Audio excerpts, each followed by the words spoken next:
नमस्कार, स्वागत है आपका खबरों का पंचनामा में। मैं हूं आपके साथ वक्ता। हम लेकर आए हैं देश और दुनिया की 5 बड़ी खबरें, जिस पर चर्चा के लिए हमारे साथ स्टूडियो में मौजूद हैं कैपिटल टीवी के editor in chief doctor Manish Kumar ji. Doctor साहब, आपका बहुत बहुत स्वागत है। धन्यवाद। सबसे पहले नजर डालते हैं आज की हेडलाइंस पर। गोवा में कांग्रेस को लगा बड़ा झटका, 8 विधायकों ने अपनाए बागी तेवर, बीजेपी का थामा हाथ, पूर्व सीएम दिगंबर कामत का नाम भी शामिल। महाराष्ट्र के सांगली में यूपी से आए साधुओं के साथ हुआ पालघर जैसा कांड, बच्चा चोरी के आरोप में 4 साधुओं को गाड़ी से उतारा और बेरहमी से पीट दिया। बंगाल में ममता बनर्जी की बढ़ी मुसीबतें, बीजेपी समर्थकों पर आगजनी और हिंसा का केस दर्ज, हाई कोर्ट ने मांगी रिपोर्ट, कल ब्लैक डे मनाएगी भाजपा। बिहार में नीतीश सरकार का लौटा जंगल राज, बेगूसराय घटना पर बीजेपी हुई आग बबूला, कहा बिहार में कानून नाम की कोई चीज नहीं। केजरीवाल का एक और दावा, बीजेपी पंजाब में कर रही सरकार गिराने की कोशिश, 10 विधायकों के संपर्क में है।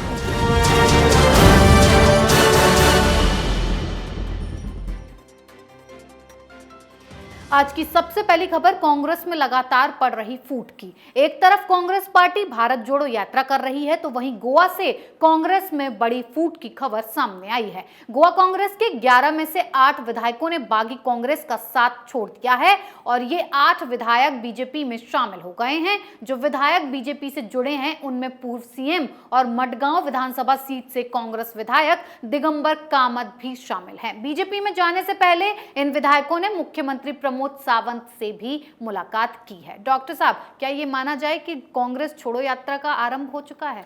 देखिए, ये बड़ी विचित्र स्थिति है। कैपिटल टीवी के देखने वाले तमाम दर्शकों को ये पता होगा कि पिछले 2 महीने से हम लोग ये बात कहते आ रहे हैं कि गोवा में कांग्रेस पार्टी टूटने वाली है।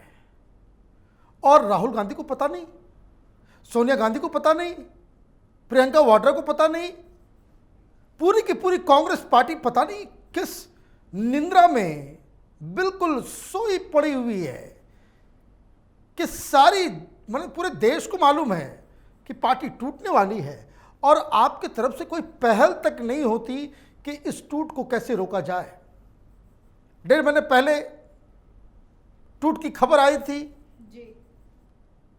बाकायदा इसमें इंटरवीन किया चिदम्बरम साहब ने, 5 लोगों को चेन्नई पहुंचा दिया, वापस आ गए, ढाक के 3 पात, फिर वही कहानी।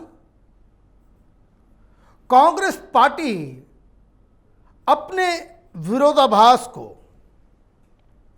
सुलझाने में बिल्कुल पूरी तरीके से विफल रही है। सोनिया गांधी ने अगर इन तमाम 11 विधायकों को बुला लिया होता, ये टूट को रोका जा सकता था। लेकिन अब पता नहीं कांग्रेस पार्टी की सोच क्या है, क्योंकि ये जो टूट है ये कोई खरीद बिक्री का मसला नहीं है। कोई ऐसा नहीं कि पैसे देकर के खरीदा जा रहा है। ये कांग्रेस पार्टी की अपनी गलतियों की वजह से ये सारी चीजें हो रही है। भाई, लोबो साहब को आपने चुनाव से ठीक पहले कांग्रेस पार्टी में आप लेकर के आए, ठीक है, बड़े लीडर हैं, ले आए, कोई बात नहीं। नेता प्रतिपक्ष बनाने से पहले बाकी एमएलएस को, कांग्रेस संगठन, पुराने लोग जो आपके, उनसे पूछताछ कर लिया होता। आपने नेता प्रतिपक्ष बना दिया उनको, विरोध शुरू हो गया। उसी दिन से कामा साहब अलग चले गए। फिर इसकी विवेचना हुई कि भाई कांग्रेस पार्टी हारी क्यों, तो आपने वहां के अध्यक्ष को आपने वहां से मुक्त कर दिया। लेकिन जो प्रभारी था उसके ऊपर आपने कोई कार्रवाई नहीं की। भाई, ये दोहरा रवैया क्यों? उससे और डिस्कंटेंट फैला। नए अध्यक्ष को जो आपने चुना, वो एक और माशाल्लाह गजब कहानी, वो और गुटबंदी और प्रखर कर दिया वो उसने। तो पार्टी तो टूटनी ही थी। आप एक के बाद एक गलतियां करते चले जाएंगे तो अब तो गांधी परिवार की ऐसी साख बची नहीं, राहुल गांधी की साख ऐसी बची नहीं, सोनिया गांधी की साख ऐसी बची नहीं कि लोगों को लगे कि भाई कांग्रेस में रहकर आप चुनाव जीत सकते हैं। तो इन लोगों को लगा कि भाई फ्यूचर कांग्रेस के साथ नहीं है, फ्यूचर भारतीय जनता पार्टी के साथ है, इसलिए लोग भारतीय जनता पार्टी में शामिल हो गए। जी डॉक्टर साहब, कांग्रेस को हर राज्य में फूट का सामना करना पड़ रहा है, लेकिन महाराष्ट्र में उद्धव सरकार के वक्त एक पालघर की घटना हुई थी जो एक बार फिर से दोहराई गई है। महाराष्ट्र के सांगली जिले में 4 साधुओं को बच्चा चोरी के शक में बेरहमी से पीटा गया है, जिसका वीडियो भी वायरल हो रहा है। ये चारों साधु उत्तर प्रदेश के मथुरा से आए थे और पंढरपुर दर्शन के लिए जा रहे थे। घटना की खबर सुनते ही पुलिस पहुंची और घायल साधुओं का इलाज कराया और बताया कि वो चारों साधु वहां से बिना शिकायत दर्ज करा ही चले गए। मामले में 6 लोगों को गिरफ्तार किया गया है। डॉक्टर साहब, इतनी बड़ी घटना हो जाती है और शिकायत क्यों नहीं दर्ज होती है? देखिए, यही तो साधु का चरित्र होता है। घटना को एक घटना समझ के ये लोग आगे निकल गए, माफ कर दिया इस भीड़ को कि चलो जो हो गया सो हो गया। लेकिन मैं आपको बता दूं, पुलिस टाइम पे आ गई, बच गए ये लोग जी। नहीं तो किसी साधु वो आज जिंदा नहीं होते। ठीक पालघर की तरह घटना हुई है। ये लोग पंढरपुर जा रहे थे और रात में ये वहाँ एक मंदिर में रुके। सवेरे तैयार वार होकर के उन्होंने वहाँ किसी बच्चे से पूछा कि भाई उधर से जाने का रास्ता किधर से है। लोगों ने इन्हें समझ लिया कि ये बच्चा चोरी गैंग है। मसला अनायास अचानक से इस तरह के हादसा का होता तो बात समझ में आती है। उन लोगों का बकायदा आइडेंटिटी कार्ड देखा गया। उन लोगों ने दिखाया कि वो किस अखाड़े से आए हैं, कहाँ के हैं, सारा परिचय दिया, सारा आइडेंटिफिकेशन हो गया, आधार कार्ड भी उन्होंने दिखाए। लेकिन फिर भी भीड़ ने कोई कोर कसर अपने हिसाब से नहीं छोड़ा। अब एकनाथ शिंदे सरकार के सामने चुनौती है कि वो उद्धव ठाकरे हैं या एकनाथ शिंदे हैं। साधुओं के ऊपर इस तरह का प्रहार, इस तरह का बर्बरता, ये कभी भी बर्दाश्त करने योग्य नहीं है।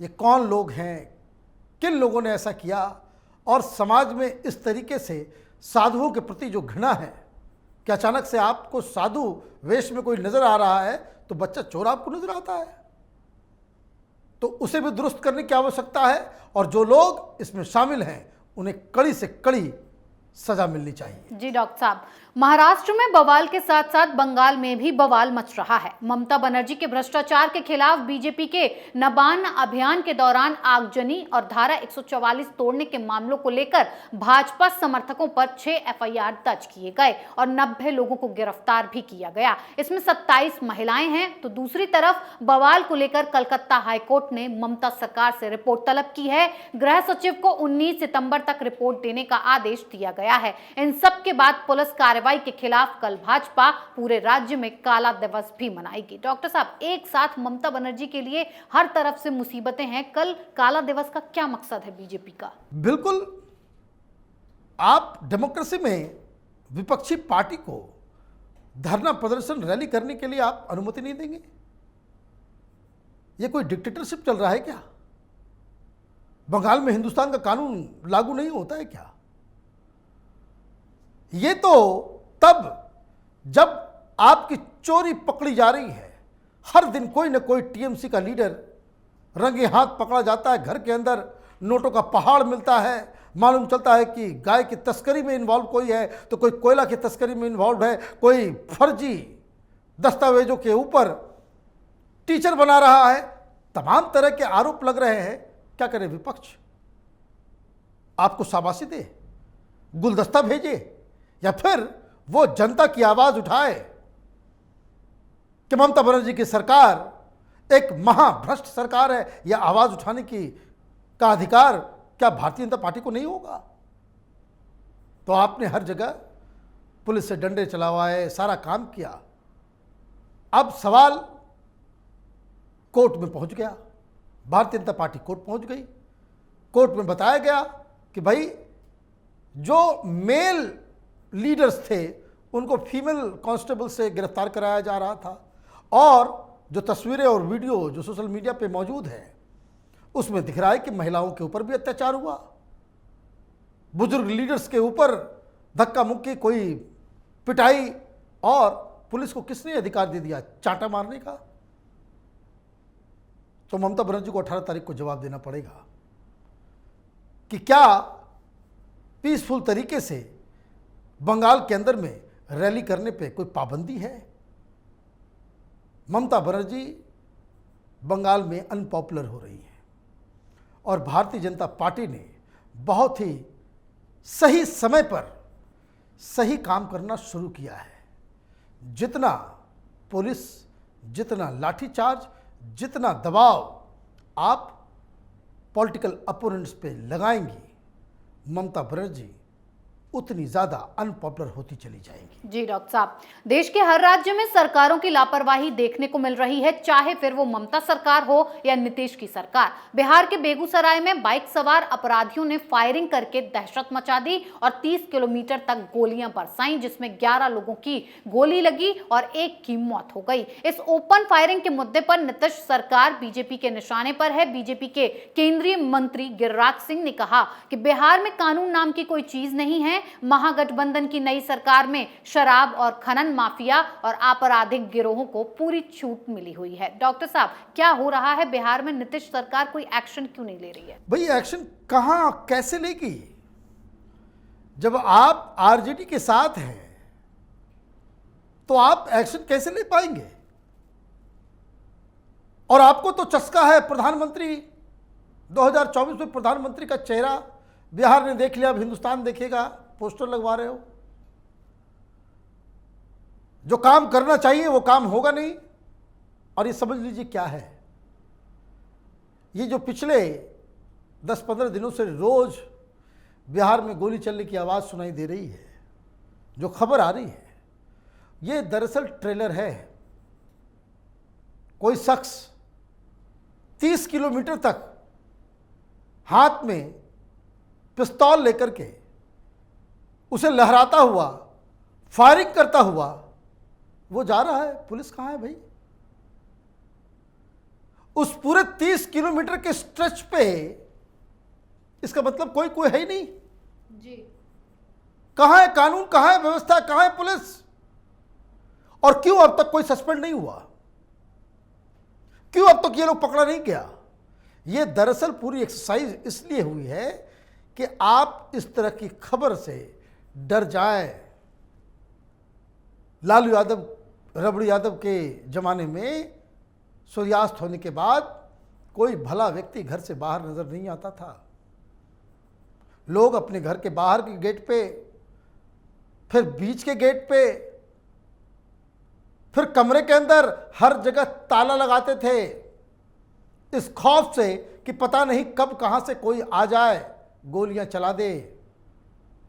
वही माहौल तैयार किया जा रहा है। कुछ लोग कह रहे हैं, वो गलत नहीं कह रहे हैं, कि बिहार में जंगल राज वापस आ गया है। जी बिल्कुल डॉक्टर साहब, बिहार सरकार सब कुछ आंख बंद किए तमाशा देख रही है, तो केजरीवाल अपना तमाशा बंद होने नहीं दे रहे। अरविंद केजरीवाल ने बीजेपी पर बड़ा हमला बोला है। उनका दावा है कि पंजाब में बीजेपी ने आम आदमी पार्टी के 10 विधायकों से संपर्क किया और आरोप लगाया कि बीजेपी विधायकों को खरीद रही है और सरकार गिरा रही है। इससे पहले भी अरविंद केजरीवाल बीजेपी पर निशाना साधते हुए कह चुके हैं कि बीजेपी ने दिल्ली में ऑपरेशन लोटस को अंजाम देने की कोशिश की थी और विधायकों को तोड़ना चाह रही थी, जो कामयाब नहीं हुआ। डॉक्टर साहब, केजरीवाल का एक और दावा सामने आया है, कितना झूठ कितना सच? ये व्यक्ति सच बोलना जानता ही नहीं है। ये गोबल्स का जो है वो चेला है, ये कि एक झूठ को 100 बार बोलो, लोग फिर उसको सच मानने लगेंगे। ये इतना बड़ा कलाकार है।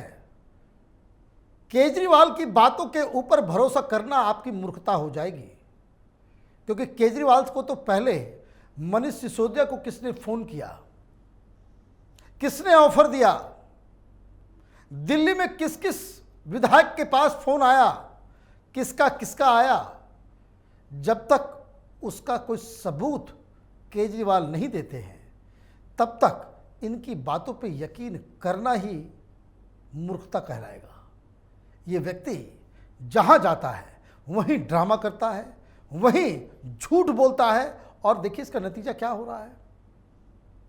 खबर आई है, हम लोगों ने किया है खबर कि पंजाब में ये जो अग्निपथ स्कीम के तहत युवाओं को रिक्रूट किया जा रहा है, वहाँ की सरकार ने साफ मना कर दिया कि हम कोई मदद नहीं करेंगे। तो फिर आर्मी वालों को अपना हैंडल घुमाना पड़ा, चिट्ठी लिख दिया गया कि आर्मी हेडक्वार्टर में आर्मी चीफ के सामने ये मसला उठेगा।